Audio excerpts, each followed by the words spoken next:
നമസ്കാരം. സ്പോട്ട് ലൈവിലേക്ക് സ്വാഗതം. ആലപ്പുഴ കളവൂരിൽ വയോധികയെ കൊന്നു കുഴിച്ചുമൂടിയ കേസിൽ ഞെട്ടിപ്പിക്കുന്ന വിവരങ്ങളാണ് പുറത്തുവരുന്നത്. കർണാടകയിലെ മണിപ്പാലിൽ നിന്നും ഇന്നലെ പിടികൂടിയ പ്രതികളായ മാത്യൂസിനെയും ഷർമിളയെയും ചോദ്യം ചെയ്യുകയാണ്. രണ്ടു പ്രതികളും ചേർന്നാണ് സുഭദ്രയെ നെഞ്ചിൽ ചവിട്ടിയും കഴുത്ത് ഞെരിച്ചും കൊലപ്പെടുത്തിയതെന്നാണ് പോലീസ് പറയുന്നത്. ആക്രമണത്തിൽ സുഭദ്രയുടെ വാരിയെല്ലുകൾ ഒടിഞ്ഞിരുന്നു, കഴുത്തും ഒടിഞ്ഞിരുന്നു. സാമ്പത്തിക ലാഭത്തിന് വേണ്ടിയായിരുന്നു കൊലപാതകമെന്നും പോലീസ് പറഞ്ഞു. ശരണ്യ സ്നേഹജൻ ചേരുന്നു ആലപ്പുഴയിൽ നിന്നും വിശദാംശങ്ങളുമായി. ശരണ്യ, ഇന്നലെ തന്നെ ഈ കൊലപാതകം എത്രത്തോളം ക്രൂരമായിരുന്നു എന്ന വിവരങ്ങൾ പോലീസ് പങ്കുവച്ചിരുന്നു. പക്ഷേ ഇത്രയും മൃഗീയമായ രീതിയിൽ ഒരു വയോധികയെ നെഞ്ചിൽ ചവിട്ടിയും കഴുത്ത് ഞെരിച്ചുമൊക്കെ കൊലപ്പെടുത്തിയെന്ന് പറയുമ്പോൾ അത്രയ്ക്കും ഒരു മനസാക്ഷിയില്ലാത്ത രണ്ടു പേരുടെ, അത് മാത്യൂസിന്റെയും ഷർമിളയുടെയും ചെയ്തികളെക്കുറിച്ചുള്ള കൂടുതൽ വിവരങ്ങൾ പുറത്തു വരുന്നുണ്ട്. എന്താണ് പോലീസിന്റെ ചോദ്യം ചെയ്യലിൽ ഇതുവരെയും ലഭ്യമായിരിക്കുന്ന വിവരങ്ങൾ ശരണ്യ?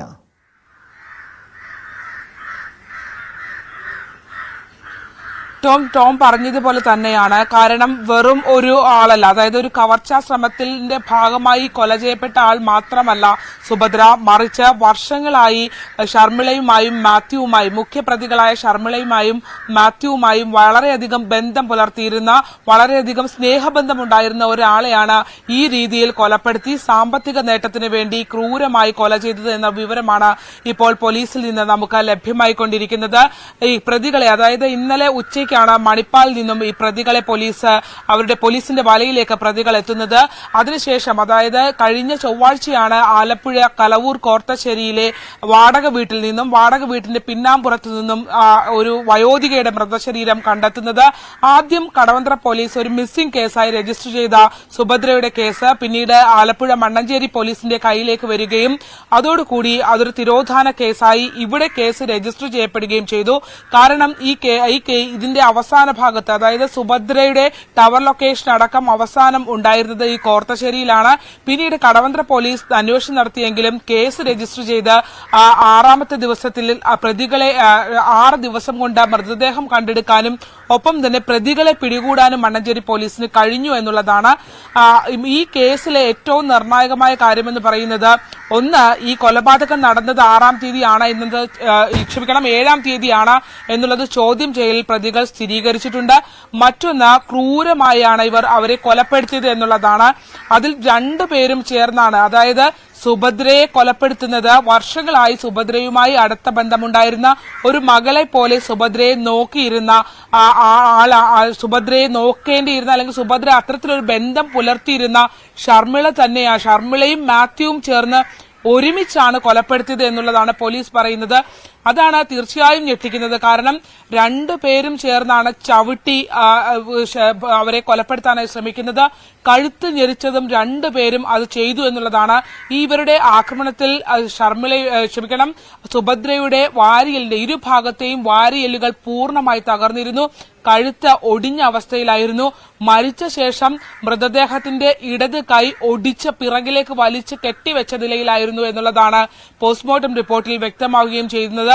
ഏറ്റവും പ്രധാനപ്പെട്ടത് ഇവരുടെ ബന്ധങ്ങൾ തന്നെ, അതായത് മാത്യുവും ഷർമിളയും തമ്മിലുള്ള ബന്ധങ്ങൾ തന്നെ പല ദുരൂഹതയും നിലനിൽക്കുന്നുണ്ട്. കാരണം ഷർമിളയ്ക്ക് 50-ൽ മേൽ പ്രായമുണ്ട് എന്നുള്ളതാണ് അന്വേഷണ സംഘം വ്യക്തമാക്കുന്നത്. പക്ഷേ മാത്യുവിന്റെ വീട്ടുകാരടക്കം അത്രയും പ്രായമില്ല എന്ന് പറയുമ്പോൾ പോലും അന്വേഷണ സംഘം പറയുന്നത് യഥാർത്ഥ പ്രായം 50 വയസ്സിന് മുകളിലാണ് എന്നുള്ളതാണ്. 38 വയസ്സുകാരനാണ് മാത്യു. അത്തരത്തിൽ ഇവരുടെ ബന്ധത്തിൽ തന്നെ പല ദുരൂഹതകളും നിലനിൽക്കുന്നുണ്ട്. മാത്രമല്ല, ഈ കൊലപാതകം നടത്തിയ ശേഷം, 7-ന് കൊലപാതകം നടത്തിയ ശേഷം അവിടെ അന്ന് രാത്രി തന്നെ ഇത് കുഴിച്ചു മൂടുന്നു. വളരെ പെട്ടെന്ന് തന്നെ മറവ് ചെയ്യുകയും ഇവർ പിന്നീട് ആ വീട്ടിൽ തന്നെ താമസിക്കുകയുമാണ് ചെയ്തത്. കടവന്ത്ര പോലീസ് അന്വേഷിച്ച് വന്ന ഘട്ടത്തിൽ ഇവർ പിന്നീട് ഒളിവിൽ പോകുന്ന ഒരു സാഹചര്യത്തിലേക്കാണ് എത്തിയത്.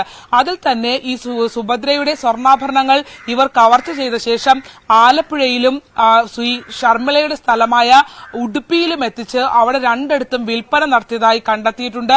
ഉടുപ്പിയിൽ നിന്ന് അപ്പോൾ ഇവിടെ ഇത്തരമൊരു തിരോധാന കേസ് ഉണ്ടായി എന്നുള്ള വിവരം രജിസ്റ്റർ ചെയ്യപ്പെട്ട ഘട്ടത്തിൽ തന്നെ ആലപ്പുഴയിൽ നിന്നുള്ള അന്വേഷണ സംഘം ഒരു നിമിഷം പോലും പാഴാക്കാതെ ഉടുപ്പിയിലേക്ക് പുറപ്പെട്ടിരുന്നു. പക്ഷേ ഉടുപ്പിയിലെത്തിയ പ്രതികൾ അവിടെ നിന്നും തിരിച്ച് പിന്നീട് ആലപ്പുഴയിൽ എത്തി എന്നുള്ളതുമാണ്.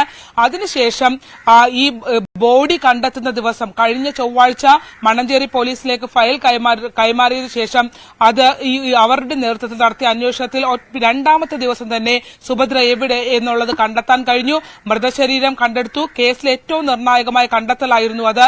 ഈ വീടിന്റെ പിൻഭാഗത്ത് നിന്ന് മൃതദേഹം കണ്ടെത്തിയത്.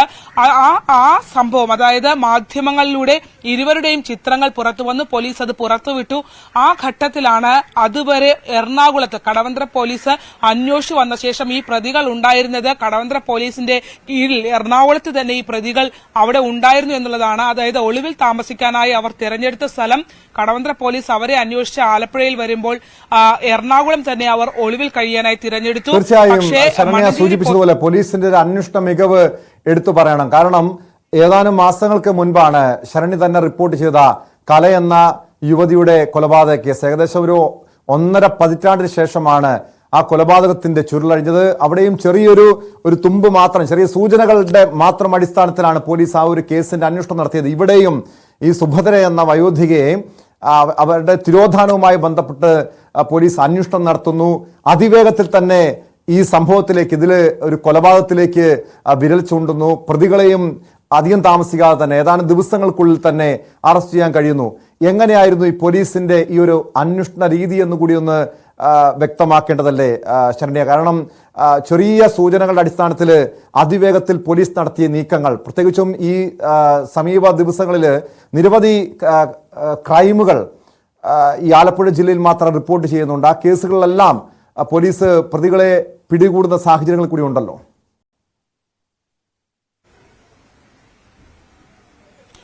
തീർച്ചയായിട്ടും വളരെ അന്വേഷണ മികവ് പുലർത്തിയ ഒരു കേസ് തന്നെയാണിത്.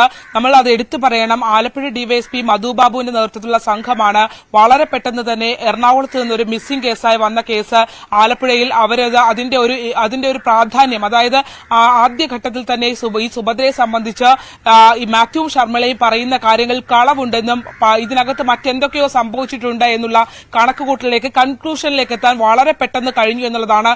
മണ്ണഞ്ചേരി CI രാജേഷ്, ഒപ്പം തന്നെ SI KR ബിജു അടക്കമുള്ള ആളുകൾ, ഇവരെ ഒരു നല്ലൊരു ടീമിനെ അവർ ഫോം ചെയ്തു എന്നുള്ളതാണ്. ആലപ്പുഴ SP മോഹൻചന്ദ്രൻ നേതൃത്വത്തിൽ അദ്ദേഹത്തിന്റെ നിർദ്ദേശാനുസരണം ഒരു വളരെ പെട്ടെന്ന് ഒരു ടീം ഫോം ചെയ്ത് അതിൽ തന്നെ 2 ടീമിനെ അവർ അപ്പോൾ തന്നെ, അതായത് ഈ മിസ്സിംഗ് കേസ് അന്വേഷിച്ച് മൃതദേഹം കണ്ടെത്തുന്നതിന് മുമ്പ് തന്നെ 2 ടീമുകളായി തിരിച്ചുകൊണ്ട് അന്യ സംസ്ഥാനത്തേക്ക് ആ സംഘങ്ങളെ വിടാനായി അവർക്ക് കഴിഞ്ഞു എന്നുള്ളതാണ്.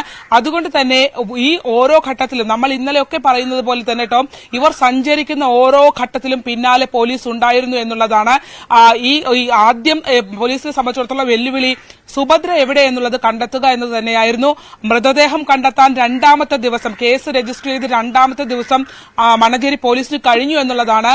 അവര് അത് വളരെ പെട്ടെന്ന് കണ്ടെത്തി. മാത്രമല്ല അതുമായി ബന്ധപ്പെട്ട് ആ മൃതദേഹം കണ്ടെത്തുന്ന സമയത്ത് ആ വർക്കുകൾ സമാന്തരമായി നടക്കുന്ന അതേ സമയത്ത് തന്നെ പ്രതികൾക്ക് വേണ്ടിയുള്ള സംഘം ഇവിടെ നിന്ന് പുറപ്പെട്ടു കഴിഞ്ഞിരുന്നു എന്നുള്ളതാണ്. മൃതദേഹം കണ്ടെത്തി കഴിഞ്ഞാണ് പ്രതികൾ സഞ്ചരിച്ചു തുടങ്ങിയത്. അതുവരെ അവർ ഉണ്ടായിരുന്നത് എറണാകുളത്താണ്. പക്ഷെ കടവന്ത്ര പോലീസിന് ആദ്യഘട്ടത്തിൽ ഇതിനകത്തൊരു ലാഗ് ഈ കേസിൽ വന്നു. അതിനുശേഷം ഇത് മറ്റൊരു പോലീസ് സേനയിലെ തന്നെ 2 വിഭാഗങ്ങളിൽ തന്നെ എന്ന് പറയാം. കാരണം 2 സ്റ്റേഷനുകളെ അന്വേഷണം നടന്നെങ്കിലും ആലപ്പുഴയിലേക്ക് ആ കേസ് എത്തിയപ്പോൾ കഴിഞ്ഞ കുറച്ചു നാളുകളായി വരുന്ന ഓരോ കേസുകളിലും അവർ പ്രതികളെ കണ്ടെത്തുന്ന ഒരു മികവ് ആലപ്പുഴയിലെ ഈ കേസിൽ വന്നു എന്നുള്ളത് തന്നെയാണ്. അതുകൊണ്ട് തന്നെയാണ് വളരെ വേഗത്തിൽ പ്രതികളെ പിടിക്കാനായത്. നമ്മൾ അന്വേഷണ സംഘത്തിലെ ഓരോ ഉദ്യോഗസ്ഥരെയും ബന്ധപ്പെടുമ്പോൾ അവർ പറയുന്നത് വളരെ കൃത്യമായി കിട്ടുമെന്നുള്ള ഒരു ആത്മവിശ്വാസം അവർ പങ്കുവെക്കുന്നുണ്ടായിരുന്നു. ഞങ്ങൾ പിന്നാലെ തന്നെയുണ്ട് എന്നുള്ളതാണ്. ഇന്നലെ ഉച്ചയോടുകൂടി ഉടുപ്പിയിലേക്ക് ഇവർ എത്തുന്നു. അത് മാത്രമല്ല, ഇവർ എറണാകുളത്ത് നിന്ന് ട്രെയിൻ മുഖാന്തരം സഞ്ചരിച്ച് ഇവിടെ നിന്ന് പുറപ്പെട്ടിട്ടുണ്ട് എന്നുള്ളത് കൃത്യമായി അറിയാമായിരുന്നു. അതുകൊണ്ട് തന്നെ അവിടെ റെയിൽവേ സ്റ്റേഷനിലല്ല, ഈ ഇവരുടെ ഒരു സുഹൃത്തിനെ വിളിച്ചിരുന്നു. അതായത് ഷർമിള അവിടെ ഉണ്ടായിരുന്ന ഉടുപ്പിയിലെ ഒരു സുഹൃത്തിനെ വിളിച്ചു. ആ സുഹൃത്തിന്റെ കൂട്ടുകാരുടെ വീട്ടിലേക്ക് എത്തുമെന്ന് കൃത്യമായ വിവരമുണ്ടായിരുന്നു. അവർ വിരിച്ച വലയിൽ അവർ പറഞ്ഞ രീതിയിൽ പോലീസ് കാര്യങ്ങൾ നീക്കി. ആ രീതിയിലാണ് 2 പേരും ഇന്നലെ ഉച്ചയോടുകൂടി പിടിയിലാകുന്നത്. അതായത് 6 ദിവസത്തോളം മാത്രമാണ് ഈ മൃതദേഹം കണ്ടെത്താനും പ്രതികളെ പിടിക്കാനും അന്വേഷണ സംഘം എടുത്തതെന്നുള്ളതാണ്. മറ്റൊന്ന്, ഈ സുഭദ്രയെ ഈ ഷർമിളയെ സംബന്ധിച്ചിടത്തോളം അവർ ആലപ്പുഴ കർണാടക സ്വദേശിനിയാണ് എന്നുള്ള വിവരമായിരുന്നു ഇതുവരെ നമ്മൾക്ക് മുന്നിൽ ഉണ്ടായിരുന്നത്. പക്ഷേ ഷർമിള കർണാടക സ്വദേശിനിയല്ല, മലയാളിയാണ്, എറണാകുളം സ്വദേശിനിയാണ്, എറണാകുളം തോപ്പുംപടിക്കാരിയാണ് എന്നുള്ളതാണ് ലഭ്യമാകുന്ന പുതിയ വിവരം. അതായത് എറണാകുളം തോപ്പുംപടിയിലാണ് ജനിച്ചതും 6 വയസ്സുവരെ വളരുകയും ചെയ്തത്. അതിനുശേഷമാണ് അമ്മയ്ക്ക് ജോലിയുമായി ബന്ധപ്പെട്ട ഇവർ ഉടുപ്പിയിലേക്കായി കുടുംബം പോകുന്നത്. ഉടുപ്പിയിൽ അമ്മയുടെ മരണശേഷം 6 വർഷം മുമ്പ് ഇവർ തിരിച്ചു മടങ്ങി വരുന്നു. എറണാകുളത്ത് താമസിക്കുന്നു. കടവന്ത്രയിൽ ഹോസ്റ്റൽ താമസിക്കുന്ന ഘട്ടത്തിലാണ് സുഭദ്രയുമായി അടുത്ത ബന്ധം പുലർത്തുകയും സുഭദ്രയെ വിശ്വാസത്തിലാവുകയും എടുക്കുകയും ഒക്കെ ചെയ്യുന്നത്. അങ്ങനെ ഒരു മകളെ പോലെ കൊണ്ടു നടന്ന ആളാണ്, ഈ ഷർമിളയെ കൊണ്ടു നടന്ന ആളാണ് ശരണ്യ സൂചിപ്പിച്ചതുപോലെ ഈ പ്രതി ഷർമിളയുടെ ജീവിതവുമായി ബന്ധപ്പെട്ടൊക്കെ പല രീതിയിലുള്ള ദുരൂഹതകളുമുണ്ടല്ലോ. ഇവർ ഉടുപ്പി സ്വദേശിനിയാണ് എന്ന് അങ്ങനെയാണോ ഈ കൊല്ലപ്പെട്ട സുഭദ്രയെ ഉൾപ്പെടെ ഇവർ പറഞ്ഞ് വിശ്വസിപ്പിച്ചിരുന്നത്? അങ്ങനെയെങ്കിൽ മാത്യൂസും ചതിക്കപ്പെട്ടതാണോ?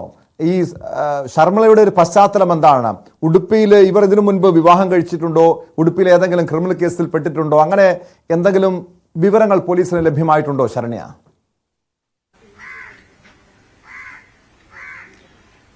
നിലവില് ഇവരെ സംബന്ധിച്ച കേസുകളൊന്നുമില്ല. പക്ഷേ ഇതിനു മുമ്പ് ഒരു ക്രൈം ഇവരെ സംബന്ധിച്ച് രേഖപ്പെടുത്തേണ്ട ഒരു സാഹചര്യത്തിലേക്ക് വന്നെങ്കിലും പിന്നീട് ഇവർ തന്നെ, അതായത് ഈ ഷർമിളയും ഒപ്പം മാത്യുവും തമ്മിൽ തർക്കമുണ്ടാവുകയും ഷർമിള മദ്യലഹരിയിൽ മാത്യുവിന്റെ കൈയിൽ വെട്ടിപ്പരിക്കേൽപ്പിക്കുകയും ചെയ്തിരുന്നു.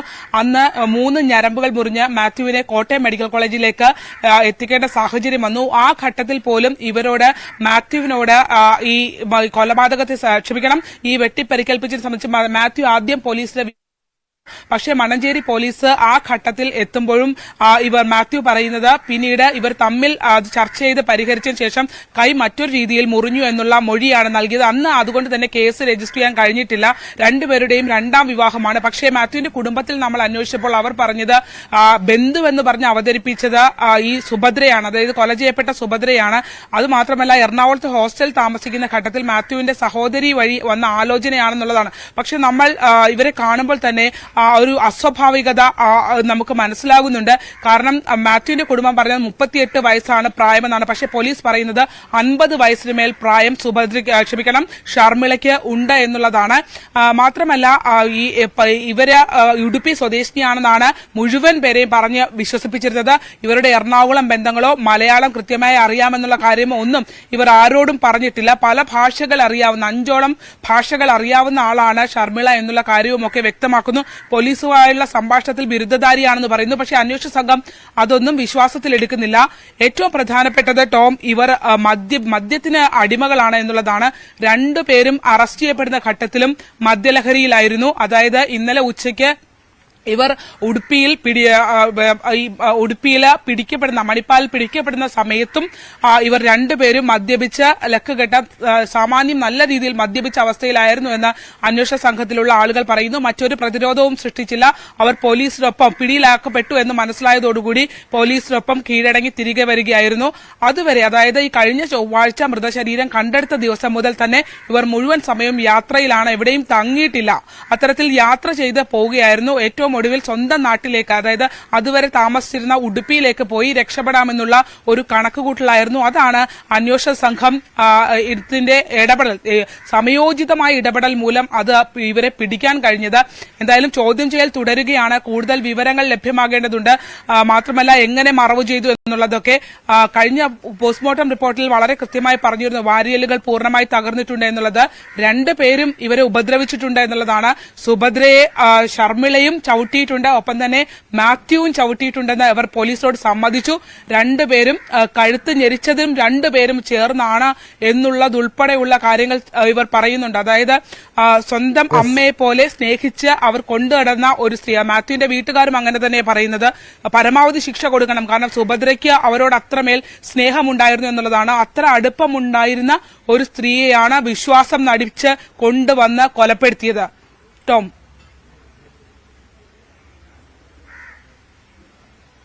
അതുതന്നെയാണ് ശരണ്യ സ്നേഹിച്ചൻ സൂചിപ്പിച്ചതുപോലെ സ്വന്തം മകളെ പോലെ സ്നേഹിച്ച വ്യക്തിയാണ്, ഒരു യുവതിയാണ്.